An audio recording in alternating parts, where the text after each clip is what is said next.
Martin is a PhD student in the lab of psychology and neurocognition at the University of Grenoble in France. And he's going to talk about his systematic review and meta-analysis of the calibration of confidence judgment in individuals with schizophrenia spectrum disorders. So please, please go ahead. Thank you. Thank you very much, Adil, for this introduction. So yes, I'm Martin ROUY. I'm a PhD student supervised by Dr. Nathan FAIVRE, and I'm going to talk to you about some recent results from a meta-analysis we did on the calibration of confidence judgments in individuals with schizophrenia. So as an introduction, we can say that some of our mental states are depictions of the outside world, whereas some other only pertain to our subjective world, for instance, memory, mental imagery, imagination, and so on. And in order to draw the line between these outer and inner contents, we have actually the capacity to reflect on them. And for instance, we can monitor the quality of the representation, giving rise to a feeling of confidence about its accuracy and consistency. And this evaluation enables us to distinguish between what is real or the outer world and what is strictly subjective. This capacity is known as metacognition, and psychotic experiences like delusional beliefs and hallucination has been considered to be the result of a metacognitive deficit. That's to say, the inability to distinguish between what is real, the outer world, and the inner world, right? So in this meta-analysis, we thought to quantify this metacognitive deficit in schizophrenia. So in order to do so, we included studies in which, of course, we had individuals with schizophrenia, but also healthy participants, healthy control participants, and experiments in which we had a confidence judgment task. So let's take an example. It means that in each trial, the stimulus is displayed and participants are probed with a first order cognitive task. Here, for instance, it's a memory task, but it could be perceptual or other cognitive task. And then they have to ask, they are asked to report their confidence in their previous response. And actually the ability to calibrate the confidence on their previous performance, their previous answer, is a proxy for metacognition. And usually healthy participants are quite good at it. They're able to do it. They're able to discriminate between their correct answers and errors on the basis of confidence. And in contrast, patients with schizophrenia reveal underconfidence in correct answers and overconfidence in errors. But this metacognitive deficit here is not replicated in some recent studies. Here it's a perceptual study where actually there was no metacognitive deficit. Here on the x-axis, you have the M ratio, which represents the ability of participants to calibrate the confidence on performance. You have the estimation for control participants in blue and the estimation for individuals with schizophrenia in red. And here there are no difference between the groups, meaning no metacognitive deficit. So you might say, hey, maybe it's just a sampling error, just an isolated case, but actually not at all. We have recent studies who find similar results. So now the question is how to reconcile these recent findings with earlier studies. And investigating this issue, we have found that actually there is a common feature between all these recent studies. They have actually controlled for first order performance. So now you should ask why controlling for first order performance matters. Actually, Andrew has already brilliantly introduced this topic during his talk, but let's adapt it with the case of schizophrenia here. Cognitive deficits are well documented in schizophrenia, leading to poor task performance in patients. And being less accurate, actually patients, it should be more difficult for them to calibrate their confidence on their performance. So what we are saying here is that if not controlled, the cognitive deficit risk to contaminate the metacognitive measures, artificially inflating the metacognitive deficit. So the question we are addressing in this meta-analysis is the following. Does controlling for first-order performance influence the metacognitive measures? And based on the previous literature, we have hypothesized that the metacognitive deficit would be decreased in studies controlling for first-order performance. And we also explored the influence of cognitive domain on the amplitude of this meta-deficit.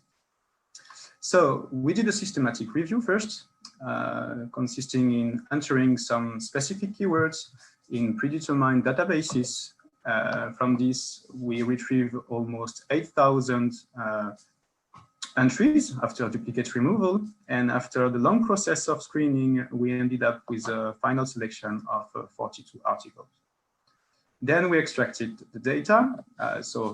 In each study and for each group, we extracted the first order cognitive performance as well as the second order metacognitive performance. And from these raw scores, we computed an effect size, here an HSG, which is like a QNSG. It's just the difference of means between the two groups divided by the pooled standard deviation. And we also extracted the predictor of interest, so whether the first order performance was matched between groups, so true or false, and also the cognitive domain investigated. So we had memory, perception, social, and agency studies. So now let's look at the results. What we did is a Bayesian meta-analytic model. So just briefly, the advantage of this approach are that it enables us to include the prior knowledge based on the literature. So here we specified a mildly informative prior centered on minus 0.3. And it also enables us to validate the null hypothesis, contrary to the frequentist approach.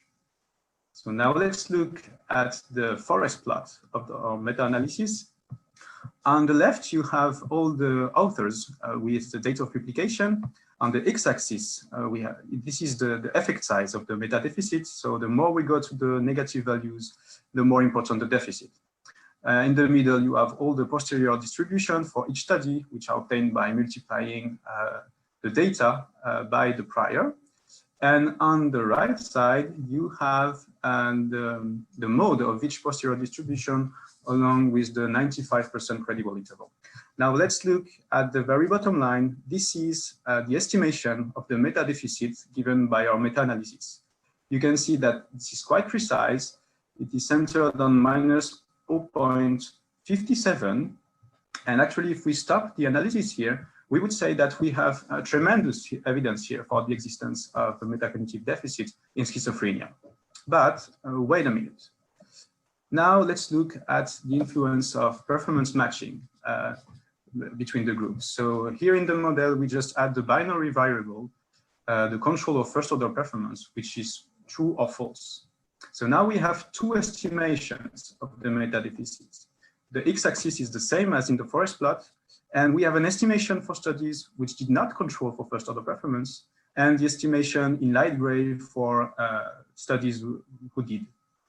And here what we find as predicted is that the meta-deficit in control studies is smaller and then even twice smaller than in non-control studies.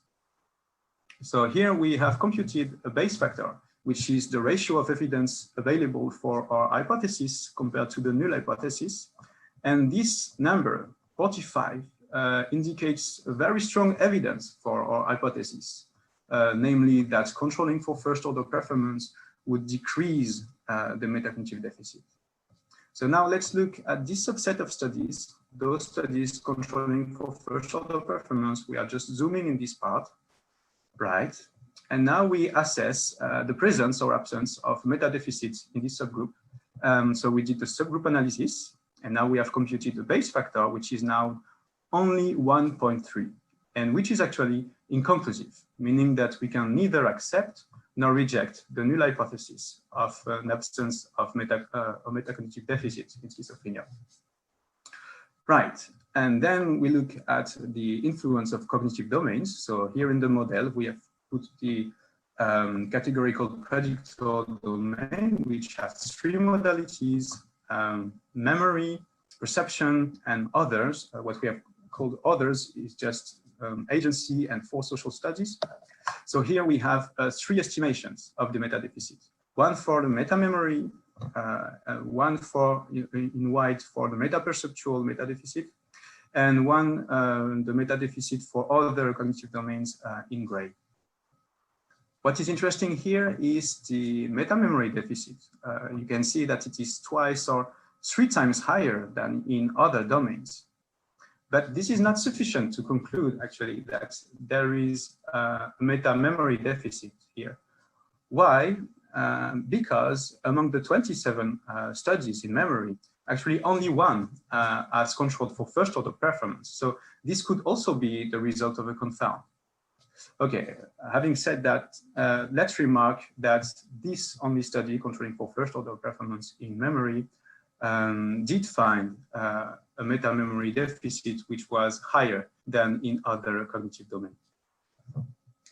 So as a conclusion, so just sum up what we have talked about on the influence of controlling for first order performance. We have shown that the metacognitive deficit is reduced by a factor 2 in control studies, and that in this subset of studies, the metacognitive deficit is inconclusive. Okay, there is an obvious limitation in this result because we had a limited number of control studies. So let me warn you something. So just a spoiler alert, we will make available soon the scripts and our methods. So please, those interested, feel free to upload your data so that you can keep this meta-analysis updated. And then on the influence of cognitive domains, we have shown that memory studies contribute the most to the metacognitive deficit. But there was also a striking limitation because only 1 memory study controlled for first order performance. So the question remained whether it was a localized meta-memory deficit or just the result of a side effect, the side effect of a confound. So this meta-analysis is also an appeal to build more robust protocols in order to arbitrate between these 2 hypotheses. And finally, of course, we have also extracted the clinical scores and the antipsychotic dosage. But surprisingly, we did not find any correlation, any relation with the metacognitive deficit. Okay, so that's all. Thank you all for your attention.